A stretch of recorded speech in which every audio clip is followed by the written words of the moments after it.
DDA से हमारा अनुरोध है, क्योंकि सारी ज़मीन डीडीए के पास है इस गांव के चारों तरफ की। तो इधर बरथल गांव है, इधर धूलसरस है, बामनोली है, घूमने की बड़ी समस्या है। मॉर्निंग वॉक या इवनिंग वॉक करने में दिक्कत आती है। सड़कों पे घूमती है तो पोल्यूशन बहुत ज़्यादा है। नहीं, केजरीवाल के बगैर तो वो काम नहीं कर पाएगी। डिसीजन केजरीवाल के होंगे, उनकी तो मोहर लगेगी, साइन चलेंगे उनके, वो तो मोहरा है। वो सिर्फ उनके लिए जो यहाँ पे परमानेंट है, जो किराएदार है उनके लिए 200 यूनिट नहीं है फ्री। नमस्कार, मैं श्रेया ठाकुर, आप देख रहे हैं एयर न्यूज़। आज हम आए हैं बामनोली गांव के एक जगह पे, जहां पे हम यहां की आम जनता से उनके दैनिक जीवन में होने वाली समस्याओं को लेकर के बात करेंगे। तो आइए चलिए बात करते हैं। नमस्कार मैम, मैं आपका नाम जानना चाहती हूँ। सविता। आप दिल्ली में कितने वर्षों से हैं? जब तक पैदा हुए हैं, जब तक दिल्ली में ही हैं। तो मैम, आपके क्षेत्र की जो सड़कें हैं, इनके बारे में मैं जानना चाहती हूँ कि ये कैसी हैं? बहुत गंदी हैं। यहाँ पे कोई ना नाली की सफाई करता है, ना कोई नाली बनवाता है। सारा पानी हम हाथों से निकालते हैं। तो आप लोगों ने कभी कंप्लेन करी? हम तो एमसीडी दफ्तर भी घूम के आए हैं, हमारी कोई सुनाई नहीं हो रही उसमें भी। और आगे से पड़ोसियों ने नाली बंद कर दी है, पानी बंद है तो सारा पानी बाल्टी और डब्बों से निकालना पड़ रहा है। नाली क्यों बंद कर दी गई है? वो पड़ोसियों से पूछो कि नाली क्यों बंद कर दी। उसके चक्कर में एमसीडी दफ्तर में भी चक्कर लगा के आए हैं, हर जगह चक्कर काट के हम थक के अब चुपचाप बैठ गए हैं। तो आपके क्षेत्र के जो कार्यकर्ता हैं वो कभी नहीं आते हैं देखने के लिए? कार्यकर्ता आते हैं, झूठा आश्वासन देते हैं और वापिस अपने घर जाके आराम से सो जाते हैं। जब बारिश होती है ना, जब डब्बे बाल्टी, मेरे पास वीडियो भी है, मैं अभी आपको दिखा रही हूँ वीडियो, जो इस रोड पे हमारी हालत होती है। हमने डीसी साहब को भी दिखाई थी वो वीडियो, वहाँ पे गए थे जब हम क्षेत्र में एमसीडी दफ्तर में, वहाँ भी दिखाई थी। तो अभी कोई कार्यवाही नहीं हुई उस पर? नहीं, डीसी साहब ने थोड़ा सा एक्शन लिया था, जब बोले थे कि हम करवा रहे, उसके बाद कोई एक्शन नहीं हुआ। तो और यहाँ पे जो एमसीडी की गाड़ी है वो कूड़े वगैरह के लिए आती है? हाँ, वो आती है। और सीवर वगैरह की साफ सफाई के लिए बहुत ज़्यादा दिक्कत होती है, जब बहुत ज़्यादा कंप्लेंट करते हैं जब सीवर की। मैडम, मेरा नाम संजय डागर है। मेरा ये कहना है कि राजनीति का इन लोगों ने धंधा बना दिया है। बीजेपी से टिकट लेकर जीत के आम आदमी भाग जाते हैं, आम आदमी से नहीं मिलती है कांग्रेस में भाग जाते हैं। इन्होंने राजनीति का धंधा बना दिया है। और यहाँ इस गांव के रोड 4-6 महीने पहले से कह रहे हैं बजट मिला हुआ है, लेकिन कहीं पे भी काम शुरू नहीं हुआ है। यहाँ से जो काउंसलर है, 2 साल से काउंसलर हैं, उन्होंने एक नाली की ईंट नहीं लगवाई है। एक पुलिया के लिए बोला हुआ है, उधर आप देखेंगे तो एक नाला, हमने हमारी ये मिसेज हैं, इन्होंने एमसीडी ऑफिस नजफगढ़ पे डीसी के वहाँ पेश होके बड़ी मुश्किल से वो नाले का रिपेयर कराया। और उन्होंने नाला सिर्फ रिपेयर किया है और नए नाले के पैसे उन्होंने खा चुके हैं। अब हमने नया बनाया है। एक ये पुलिया दबी हुई है, पुलिया बनाने के लिए बोला हुआ है। जब बारिश आएगी तो नालियाँ बंद कर दी गई हैं पूरे गाँव में ही। पानी रोड पे भरा रहता है, वो गाड़ी के टायरों से थोड़ी सूखेगा। तो बहुत सारी समस्याएं हैं। अच्छा सर, आपके क्षेत्र में और कोई ऐसी समस्या जिसका आप निवारण चाहते हो? मैडम, एक पार्क चाहिए। डीडीए से हमारा अनुरोध है, क्योंकि सारी ज़मीन डीडीए के पास है इस गांव के चारों तरफ की। तो इधर बरथल गांव है, इधर धूलसरस है, बामनोली है, घूमने की बड़ी समस्या है। मॉर्निंग वॉक या इवनिंग वॉक करने में दिक्कत आती है। सड़कों पे घूमती है तो पोल्यूशन बहुत ज़्यादा है। तो आप चाहते हैं कि इस क्षेत्र में एक पार्क की सुविधा हो? पार्क मिल जाए तो बड़ी मेहरबानी। अच्छा सर, आपके क्षेत्र में ये जो सरकारी स्कूल है, इसके हालात कैसे हैं? यहाँ पे पढ़ाई कैसी होती है? मैडम, बहुत सुधार हुआ है। सरकारी स्कूल में काफ़ी काम हुआ है, कमरे बड़े अच्छे बने हुए हैं, टीचर स्टाफ भी है, तो काफ़ी काम हुआ है। तो यहाँ के स्टाफ जो होते हैं, टीचर्स होते हैं, इनका बिहेवियर कैसा रहता है? मैम, अच्छा है। मैं तो 2-4 बार गया हूँ, तो अच्छा है, स्टाफ सारा ही अच्छा है, बिहेवियर बड़ा अच्छा है। अच्छा, आपके गांव में एक डिस्पेंसरी भी है, तो वहाँ पे कैसा इलाज होता है? मैम, डिस्पेंसरी में तो मेरा जाना नहीं होता, तो उसके बारे में नहीं कह सकता। अच्छा, दिल्ली में ना पॉल्यूशन बहुत ज़्यादा बढ़ रहा है, तो उसके बारे में आपका क्या कहना है कि दिल्ली सरकार क्या करना चाहिए दिल्ली सरकार को इस पर? मैडम, सबसे मेन जो मैं समस्या मानता हूँ, ये डेंस के जो रोड बना रहे हैं, इनकी वजह से पोल्यूशन बहुत ज़्यादा होता है। दिल्ली में ट्रैफिक बहुत ज़्यादा है। अगर इनको, मेरा मानना है, अगर वो क्या बोलते हैं ब्लैक वाला जो रोड, चारकोल तारकोल वाला, वो रोड अगर बन जाए तो मेरे हिसाब से 50% समस्या का समाधान हो सकता है। जी। तो मतलब अगर चारकोल की रोड बन जाएंगे तो थोड़ा पॉल्यूशन भी कम होगा और ट्रैफिक से भी बचाव होगा। ट्रैफिक से तो नहीं कह सकते, लेकिन पोल्यूशन पे काफ़ी फ़र्क पड़ेगा। अच्छा, ये जो ऑड और इवन का सिस्टम लाती है दिल्ली सरकार हर बार पॉल्यूशन के वजह से, तो आपको क्या लगता है वो काम करता है? मैडम ये तो मजबूरी में करना पड़ता है, ये समाधान तो नहीं है ना। ये तो मजबूरी है सरकार की। ओडी बंद करे, जनरेटर बैन करे या कंस्ट्रक्शन बैन करे, वो सब मजबूरी है। इसका परमानेंट समाधान निकालने की कोशिश करे सरकार, और अकेले दिल्ली सरकार से नहीं होगा, आज पड़ोसी राज्यों से भी होगा। पराली जलती है, वो भी एक कारण है। तो मेरा तो यही मानना है, ये दिल्ली से लगती हुई जो भी स्टेट है वो सब साथ मिल के काम करे और इसका परमानेंट सॉल्यूशन निकाले।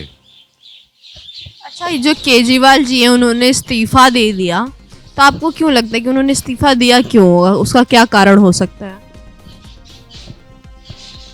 मैडम, ये राजनीतिक मामला है, इसमें उनका यही मानना था कि वो जिद पे अड़े हुए थे। जब जेल गए तो उन्होंने इस्तीफा नहीं दिया, बाहर आने के बाद इस्तीफा दिया। वो जिद थी उनकी बीजेपी के साथ कि मैं बाहर आके अपने आप को पाक साफ दिखाऊं। कहीं ना कहीं घोटाला तो हुआ है, घोटाला हुआ है, ये पक्का है। लेकिन अब वो बाहर आए हैं तो अपनी पार्टी को दोबारा से खड़ा करने की कोशिश करेंगे। बीजेपी उन पर भारी पड़ रही है, तो अब उनको पूरी दिल्ली में घूमने का मौका मिला है। वो न्यूट्रल हैं, सीट पे नहीं है, तो ज़्यादा काम कर पाएंगे अपनी पार्टी के लिए।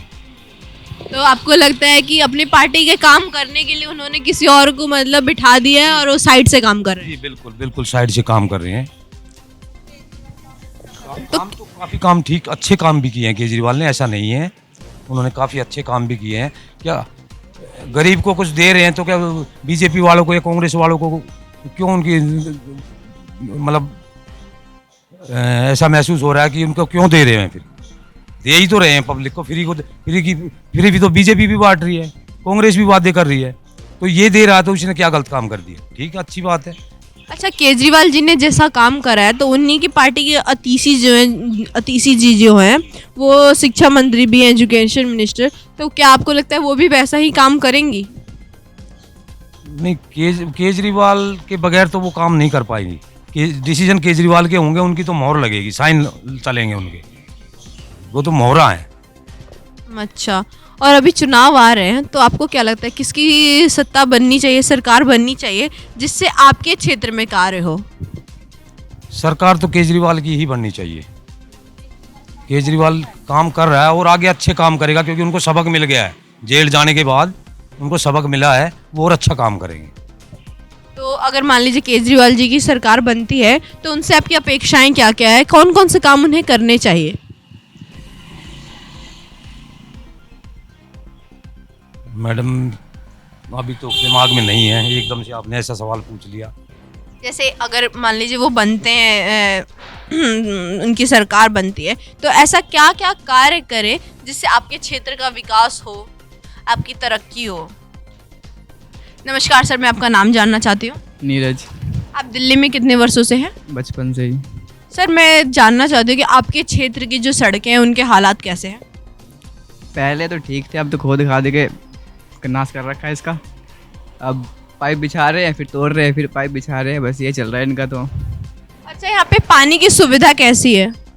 पहले नहीं आता था, अब तो ना चलाओ नहीं तब भी पानी आता ही रहता है। ये हाल हो रखा गली में। जो नल चलाओ नहीं तो पानी आता रहता है, इसका मतलब? मोटर नहीं भी चलाओ, जिसका मोटर खाली पड़ा है तभी पानी वैसे निकलता ही रहता है। ये हाल हो रखा है। अभी तो सुबह 4 बजे उठोगे तब देखते हैं पानी निकलता रहता है ऐसे ही। अच्छा सर, ये बताइए कि आपके क्षेत्र में कोई मोहल्ला क्लिनिक है? नहीं, पता नहीं इसका। कोई डिस्पेंसरी? हाँ है एक, जो पहले मेरे गली के बाहर थी, अब वो पीछे चली गई है काफ़ी दूर। इसी तो वहाँ पे इलाज कैसा होता है? सही होता है। मैं अपना काफ़ी बार गया हूँ, दवाई अच्छी मिलती है। अच्छा, आपके गांव में एक सरकारी स्कूल है, तो मैं जानना चाहती हूँ कि सरकारी स्कूलों में कैसी शिक्षा दी जा रही है? पहले तो 5th क्लास तक तो ABCD सिखाते थे, अब तो काफ़ी बेटर कर दिया स्कूल को। तो अब तो बहुत बेटर है अब स्कूल। हमारे निकलते के साथ बेटर हो गया है, सबके साथ होता है ऐसा। मतलब निकलने के बाद तरक्की हुई है आपके स्कूल की? बहुत ज़्यादा हो गई तरक्की। तो पहले 6 क्लास में मुझे पास ए सेक्शन जाने के लिए ABCD लिखवाओ, ए सेक्शन में चले जाओ। अब तो कितना पढ़ लो, ए सेक्शन में वही जाएगा जिसको जो जाना हुआ। अच्छा सर, अभी चुनाव आने वाले हैं, तो आपको क्या लगता है किसे जीतना चाहिए जिसकी वजह से आपके क्षेत्र की तरक्की हो? इसके बारे में मैं कुछ नहीं कहना चाहता। तो जो भी अगर जीतता है तो बोलेगा नहीं। अच्छा सर, जो दिल्ली सरकार है उसने 200 यूनिट बिजली मुफ्त कराई है, तो उसका फ़ायदा आप लोग को मिलता है? वो सिर्फ उनके लिए है जो यहाँ पे परमानेंट है, जो किराएदार है उनके लिए 200 यूनिट नहीं है फ्री। तो हम तो किराए पे रहते हैं, हमारे ऊपर जो जितने जितने बंदे रहते हैं उनका सबका 1 मीटर है। तो मैं तो तो सर आप बोल रहे हैं कि गरीबों के लिए नहीं है, जो किराए पे नहीं रह रहे हैं उनके लिए नहीं है बिजली, क्यों? अब तो वो जिनका वो तो मकान मालिक पे डिपेंड करता है कि उनको 200 यूनिट फ्री देना है नहीं देना। हमें तो नहीं मिलता 200 यूनिट पर, कितना भी फूक लो, जितना सबका आता है यूनिट के हिसाब से ले लेती है वो। ये हो रहा है हमारा। अच्छा, इधर अभी बिजली का यूनिट कितना चल रहा है? इसका आइडिया नहीं है, फिर भी शायद 7 या 8 पर यूनिट 8 यूनिट चल रहा है। अच्छा, आप बसों वगैरह में जाते होंगे, तो जो बसें हैं वो महिलाओं के लिए मुफ्त की गई है, तो उसके बारे में आपका क्या कहना है? इसके बारे में तो मेरा नहीं कहूँगा, क्योंकि बस में तो एक पूरी लाइन तो महिलाओं के लिए पूरी भर रखी है, और जो एक इस साइड में है एक लाइन, तो आगे बुजुर्ग के 4 सीट भर रखी है, पीछे 4 बुजुर्ग के लिए भर रखी है। बीच में कोई आके बड़ा आदमी आके कह दे भाई बेटे सीट दे दो, उनको सीट देनी पड़ जाती है, तो हम खड़े खड़े जाना आना पड़ता है। तो मतलब इन सब चीज़ों में आप लोगों को दिक्कत आ रही है। अच्छा सर, ये बताइए कि जो दिल्ली का एजुकेशन सिस्टम है उसके बारे में क्या कहना है आपका? नहीं, दिल्ली का एजुकेशन सिस्टम तो अभी बहुत ठीक है, पहले से बहुत बेटर है, पहले से तो बहुत ज़्यादा बेटर है। तो ये थी हमारी आम जनता से बात, जिसमें लोग बता रहे हैं कि उन्हें सड़कों की वजह से काफ़ी दिक्कत आ रही है। साथ साथ में इस क्षेत्र की जो नालियां हैं उनको ब्लॉक कर दिया गया है, जिसकी वजह से जो नालियों की साफ़ सफाई है उसमें दिक्कत आती है। जो MCD वाले हैं, जो साफ़ सफाई वाले काम करने वाले हैं, वो साफ़ सफाई नहीं कर रहे, लोगों को खुद साफ़ सफाई करनी पड़ रही है, और उन लोगों ने कंप्लेन करी तो उस पर भी कोई सुनवाई नहीं हुई। तो यही थी हमारी बातें आज। ऐसी ही और भी वीडियोस के लिए जुड़े रहें। आप देख रहे हैं एयर न्यूज़, मैं श्रेया ठाकुर, धन्यवाद।